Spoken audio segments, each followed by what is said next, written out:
today, where the Paris-based International Energy Agency, the IEA, released a new report on the world of renewables, looking to address key issues around the imperatives of energy resource diversity, and in particular for developing economies.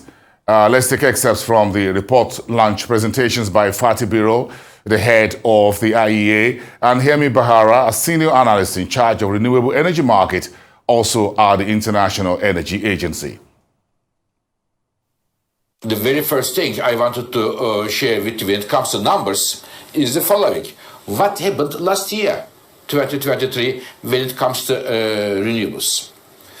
So when I look at the numbers, it is definitely a wow effect because last year, 2023, we see that the renewable capacity expansion in the entire world, 2023, was over 500 gigawatts.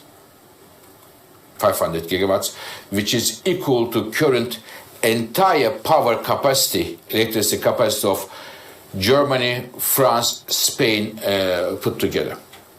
And this means 500 gigawatts, over 500 gigawatts increase means close to 50% increase of capacity additions of renewables compared to 2022. A huge historical jump.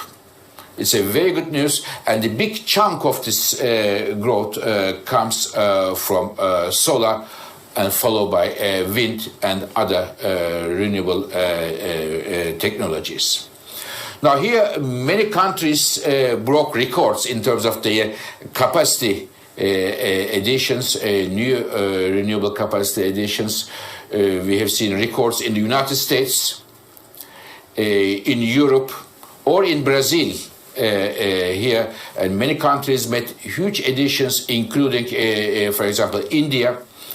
But if there is one country I need to single out here is China. Dear colleagues, when I look at the numbers, you will do yourselves when you have the chance to look at our website, which is all these numbers, and the report is freely available. China is the single most important driver of the spectacular growth 2023 when it comes to renewable energy, both solar but also wind and the others. So this is of course great news for those people who would like to see a better planet, a better future for everybody. Now, why it is happening this big growth? First of all, it looks like that the policies, consistent and stubborn policies to support the renewable energies means they do work. These are the results. And what's also good, and it comes also from the analysis of the Mr. Bahar and his team, very clear that the economics do work as well. Our analysis show that almost everywhere in the world, the cost of electricity generation from renewables is cheaper than it is alternatives. And in some cases, maybe I should say in many cases, cost of generation of electricity from renewables is even cheaper than existing fossil fuel power generation. So this is the good news about last year. And of course, the other part of our work is, of course, look at the future. We always look at the future at the IEA. When we look at the future and again compare the trends, the trajectory of the renewable capacity additions with the COP28 pledge of tripling, 3 times increase in renewable capacity, our report finds out that with the existing trajectory, existing policies, global renewable power capacity will increase by a factor of 2.5.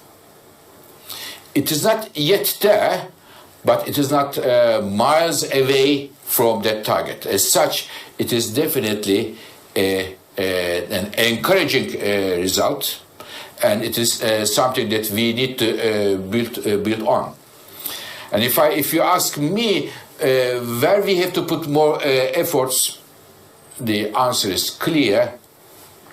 We should be getting more renewable capacity additions from several low and medium income developing and emerging countries. Therefore, as we always say, the financing clean energy transition developing emerging countries of a crucial nature.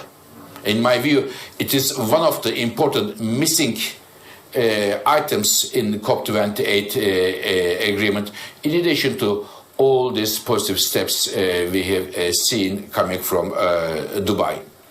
Now, this is, again, I'm sure my colleague Mr. Bahar will detail out, but 2.5 times increase is very good coming from China, US, Europe, India, Brazil, and other countries.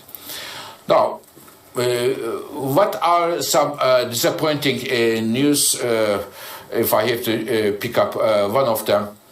It is on the side of the green hydrogen or clean hydrogen. In other words, we at IEA believe that hydrogen can and should play a very important role to address our climate challenge and also to diversify our energy mix. And we are seeing that there is a huge excitement in the energy world, in the industry sector, and there is not one day passing that we don't read that there is a trade agreement with country X and country Y in terms of the clean hydrogen trade or project announcements. There's a lot of excitement there.